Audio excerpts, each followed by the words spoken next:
Welcome viewers, সবাইকে আমার YouTube channel পক্ষ থেকে স্বাগতম। সো ভিউয়ার্স, আজকের এপিসোডে আমি আপনাদের সাথে আলোচনা করব কিভাবে আপনারা দালাল ছাড়া নিজেরাই পাসপোর্ট করতে পারেন। তো এই ভিডিওটি যদি আপনারা ধৈর্য সহকারে সম্পূর্ণ দেখেন তাহলে আপনারা 100% নিজেরাই আপনাদের নিজেদের পাসপোর্ট করতে পারবেন। কোনো দালাল ধরার প্রয়োজন নেই, কোনো দালালকে টাকা দেওয়ার প্রয়োজন নেই। তো এই ভিডিওতে আমি সম্পূর্ণ কাজটিকে স্টেপ বাই স্টেপ বর্ণনা করব এবং দালাল ছাড়া আপনার পাসপোর্ট করতে গেলে কী রকম সমস্যায় পড়তে পারেন সেই সমস্যার বিষয়গুলো আলোচনা করব। তাহলে আপনারা আর কোনো রকম সমস্যায় পড়বেন না এবং আপনারা নিজেরাই পাসপোর্ট করতে পারবেন।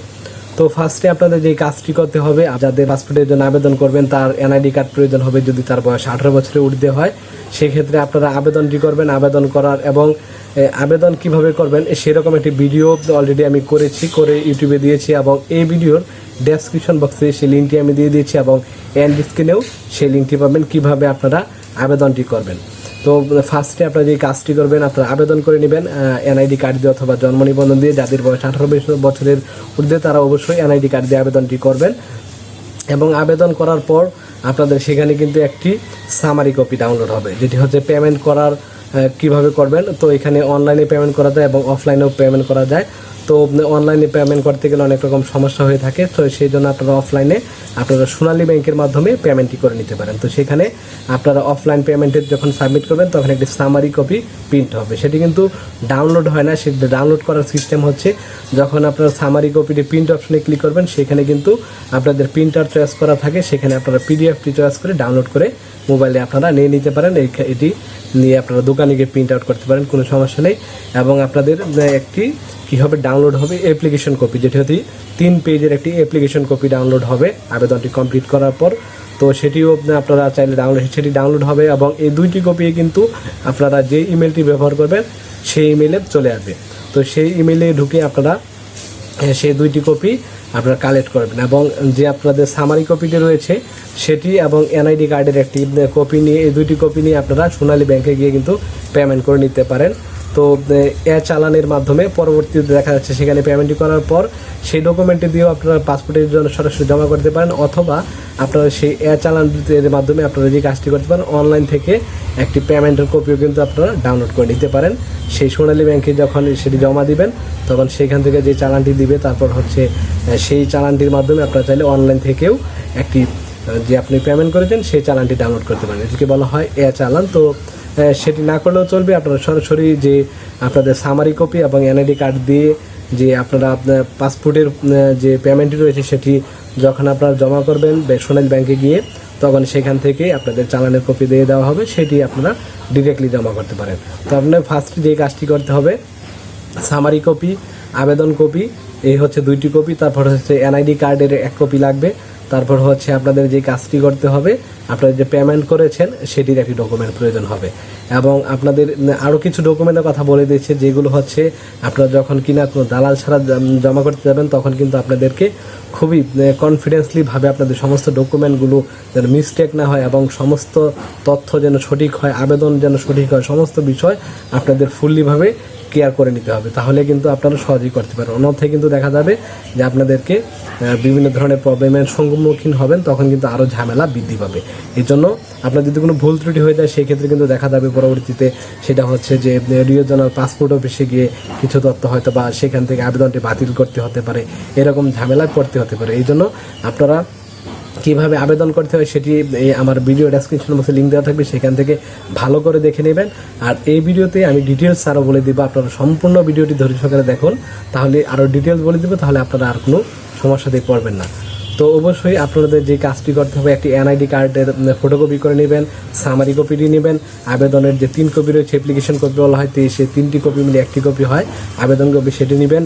তারপর আপনারা পেমেন্ট করেছেন সেই কপি নেবেন। তারপর হচ্ছে আপনাদের যে কাজটি করতে হবে আপনাদের পেশা অনুযায়ী একটি ডকুমেন্ট সাবমিট করবেন এবং হচ্ছে আপনাদের যে নাগরিকত্ব সনদ রয়েছে, যে চেয়ারম্যান সার্টিফিকেট বা হচ্ছে আপনারা যে পৌরসভা রয়েছেন সেখান থেকে আপনাদের যে নাগরিকত্ব একটা সনদ রয়েছে সেই সনদটি কালেক্ট করে নেবেন। তো এবং এখানে আপনাদের পেশার উপর ডিপেন্ড করে আপনারা কিন্তু যারা সরকারি চাকরিজীবী রয়েছে তারা কিন্তু আপনারা এনওসি নেবেন, যারা ব্যবসায়িক রয়েছে অবশ্যই ট্রেড লাইসেন্স নিতে হবে এবং যারা স্টুডেন্ট রয়েছেন অবশ্যই আপনারা যে কাজটি করবেন যে প্রত্যয়নপত্র নিতে হবে। এবং যারা কিনা ফার্মার দিচ্ছেন তাদের কিন্তু কোনো ডকুমেন্ট প্রয়োজন হয় না, বাট আপনাদেরকে কিন্তু মাঠ ফর্সার কাগজ দেওয়া প্রয়োজন। বাট আপনারা যে কাজটি করতে পারেন, যারা দেখা যাচ্ছে যে না কোনো একটা ব্যবসায়িক দেওয়া যায়, সেক্ষেত্রে আপনারা ব্যবসায়িক দিয়ে তাকে ট্রেড লাইসেন্স করে নিতে পারেন। সেই ট্রেড লাইসেন্সের কপিটি জমা করতে পারেন এবং একটি বিলের কপি আপনারা জমা করবেন। তাহলে আপনাদের এই সেই ঝামেলাগুলো করতে তারা পারবে না। এবং এখানে কিছু কিছু মিস্টেক হয়, যে মিস্টেকগুলো আমি এখন আপনাদেরকে বলে দিচ্ছি। ফার্স্টে দেখা যাচ্ছে যে আমরা যখন কিনা সেখানে আবেদন করতে যাই, সেখানে কিন্তু আমাদের নাম লিখতে হয়। তো আমাদের নামগুলো কিন্তু বড় অক্ষরে লিখতে হবে, ইংলিশে যেটা হচ্ছে ক্যাপিটাল লেটারে লিখতে হবে। এবং সেখানে কিন্তু এমডির পর একটা ডট রয়েছে এনআইডি কার্ডে, আমরা কিন্তু সেই ডটটি দিব না, আমরা ডট না দিয়ে আমরা নামটি লিখব। তারপর আমাদের যে মিস্টেকটি হয়, আমাদের পিতামাতা যদি জীবিত হয়, সেক্ষেত্রে আমরা আমাদের পিতামাতার নাম সুন্দরভাবে আইডি কার্ড অনুযায়ী, আমাদের যার পাসপোর্ট করবেন তার আইডি কার্ডে যেভাবে পিতামাতার নাম রয়েছে সেমভাবে আপনারা ইংলিশে সুন্দরভাবে। তো আবেদনটি করার পূর্বে আপনাদের যে বিষয়টি ভালো করে লক্ষ্য রাখতে হবে সেটি হচ্ছে, সেখানে যে আপনার পিতামাতার নাম রয়েছে সেখানে যদি এমডি বা এমএসটি না থাকে, এবং দেখা যাচ্ছে যে আপনার পিতামাতার আইডি কার্ডের মধ্যে এমডি এবং এমএসটি এগুলো রয়েছে, তাহলে কীভাবে দিতে হবে? আপনার এনআইডি কার্ডে যেরকমভাবে দেওয়া রয়েছে এমডি বা এমএসটি ছাড়া রয়েছে মোহাম্মদ নেই বা মুসাম্মদ নেই, ঠিক সেইভাবেই কিন্তু আপনাদেরকে ইংলিশে লিখে দিতে হবে। এবং সেই ক্ষেত্রে আপনারা যে কাজটি করতে পারেন, আপনাদের পিতামাতার আইডি কার্ড অনুযায়ী সুন্দরভাবে বানানটি সেখান থেকে দেখে শুদ্ধ করে লিখে নিতে পারেন। একটি বিষয় আমাদের খুবই ভালোভাবে মাথায় রাখতে হবে যে যখন আমরা কিনা পাসপোর্টের জন্য আবেদন করব, তখন আমাদের নিজেদের পার্সোনাল জিমেল অ্যাকাউন্ট ইউজ করতে হবে। দেখা যাচ্ছে যে আমরা যদি মাসুম বিল্লাহ নামে কারো আবেদন করে থাকি, তাহলে জিমেল অ্যাকাউন্টটি কিন্তু অবশ্যই মাসুম বিল্লাহ নামে হতে হবে, এবং সেই জিমেলেও কিন্তু মাসুম বিল্লাহ নামটি উল্লেখ থাকতে হবে। নাহলে আমরা যদি সেখানে যদি অন্য কারো জিমেল অ্যাকাউন্ট ইউজ করি, সেই ক্ষেত্রে কিন্তু আমাদের আবেদনটি বাতিল হবে। প্রয়োজনে দেখা যাবে যে সেখানে আমাদের 2000 টাকা জরিমানা হতে পারে। অনেক সময় দেখা যায় যে পিতামাতার আইডি কার্ড যুক্ত করতে পারলে ভালো হয় যখন পাসপোর্টের জন্য জমা দেওয়ার ক্ষেত্রে, কিন্তু দেখা যাচ্ছে যে অনেক সময় ভুল ভ্রান্তি থেকে থাকে, এই জন্য না জমা দেওয়াই ভালো। আর যদি দেখা যাচ্ছে সমস্ত তথ্যগুলো আপনার আইডি কার্ডের সাথে আপনার পিতামাতার আইডি কার্ডের সমস্ত তথ্য মিল রয়েছে, তাহলে আপনারা চাইলে পিতামাতার আইডি কার্ডের ফটোকপিও জমা করতে পারেন পাশাপাশি। বাট যাদের পিতামাতা যদি মৃত থাকে, সেক্ষেত্রে অবশ্যই পেশা দিবেন, আপনার আদার্স দিবেন। আর যারা জীবিত রয়েছে অবশ্যই আদার্স দিবেন। আদার্স যদি দেন, তাহলে যদি আপনাদের পিতামাতা যদি জীবিত থাকে, সেক্ষেত্রে কিন্তু আবেদনটি ঝামেলা হবে। এই জন্য মৃত পিতামাতার ক্ষেত্রে আদার্স হবে প্রফেশনের ক্ষেত্রে অবশ্যই আদার্স দিবেন। আর যদি জীবিত থাকে সেক্ষেত্রে তিনি যদি ফার্মার হয় ফার্মার দিবেন, ব্যবসায়িক হলে ব্যবসায়িক দিবেন, হাউস ওয়াইফ হলে হাউস ওয়াইফ দিবেন আপনাদের মাতার ক্ষেত্রে। তো এইভাবে আপনারা সেখান থেকে সঠিকভাবে দেখে আবেদনটি করবেন। এবং অবশ্যই তাদের এনআইডি কার্ডের নাম্বারটি উঠিয়ে দিবেন যদি ভুলও থাকে। যদি ভুল থাকে, দেখা যাচ্ছে আপনার আইডি কার্ডের সাথে আপনাদের পিতামাতার আইডি কার্ডের মিল নেই, সেক্ষেত্রে জাস্ট তাদের এনআইডি কার্ডের নাম্বারটি উঠিয়ে দেবেন যদি জীবিত হয়, কিন্তু আইডি কার্ড জমা করার প্রয়োজন নেই পাসপোর্ট করার সময়। তো আমাদের যে বিষয়টি লক্ষ্য রাখতে হবে, আমরা পাসপোর্টে করার সময় কী কী ডকুমেন্ট সাবমিট করতেছি। তো ফার্স্টে হচ্ছে আমাদের এনআইডি কার্ডটি সাবমিট করতে হবে, এনআইডি কার্ড, তারপর হচ্ছে সামারি, তারপর হচ্ছে আবেদনপত্রের প্রিন্ট কপি, তারপর হচ্ছে আমরা পেমেন্ট করছি সেই চালান, তারপর হচ্ছে কি আমাদের প্রফেশন হিসেবে আমরা কোন পেশা, যদি ছাত্র হই তাহলে প্রত্যয়নপত্র, যদি ব্যবসায়িক হই সেক্ষেত্রে আমাদের ট্রেড লাইসেন্সের ফটোকপি, এবং যদি আমরা কিনা যদি সরকারি চাকরিজীবী হই সেক্ষেত্রে আমরা এনওসি দিব, এবং আমরা যদি ফার্মার হই সেক্ষেত্রে একটি মাঠ ফর্সার কাগজ জমা করে দিতে পারি, এবং আমাদের চেয়ারম্যান সার্টিফিকেট বা নাগরিকত্ব সনদ দিতে হবে, এবং আপনার একটা বিলের কপি আমরা জমা করে দেবো। এই সমস্ত ডকুমেন্টগুলো আমরা সঠিকভাবে কী করব, আমরা সংগ্রহ করে আমরা পাসপোর্টের জন্য জমা করব, তাহলে আমাদের কোনো ভুল ভ্রান্তি হবে না। এই সমস্ত ডকুমেন্টগুলো আমরা জমা দিব, জমা করার পর পাসপোর্ট অফিসে যাব, সেখানে জমা করব। জমা দেওয়ার পর ওইখানে আমাদের ছবি তোলা হবে, এবং আমরা কিন্তু সাদা শার্ট পরে যাব না, আমরা একটি রঙিন শার্ট পরে যাব। সেখানে বসে আমাদের ছবি উঠানো হবে এবং আমরা সিগনেচার করব। তারপরে দেখা যাবে যে বিষয়টি হবে আমাদের পুলিশ ভেরিফিকেশনের এই বিষয়টি রয়েছে।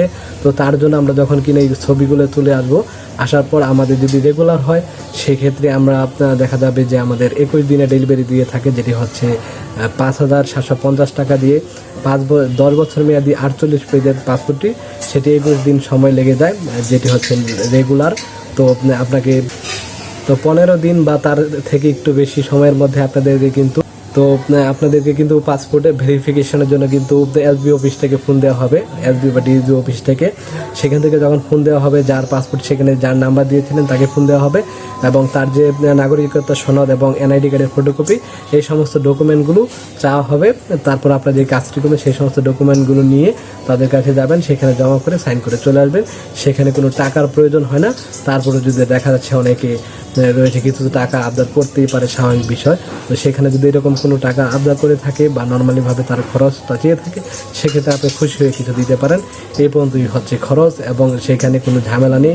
আপনি সিম্পলিভাবেই সেখানে গিয়ে ডকুমেন্টগুলো সাবমিট করে তাদের সাথে কথা বলে আসলেই হবে। আপনাদেরকে কিন্তু ফোন দেওয়া হবে।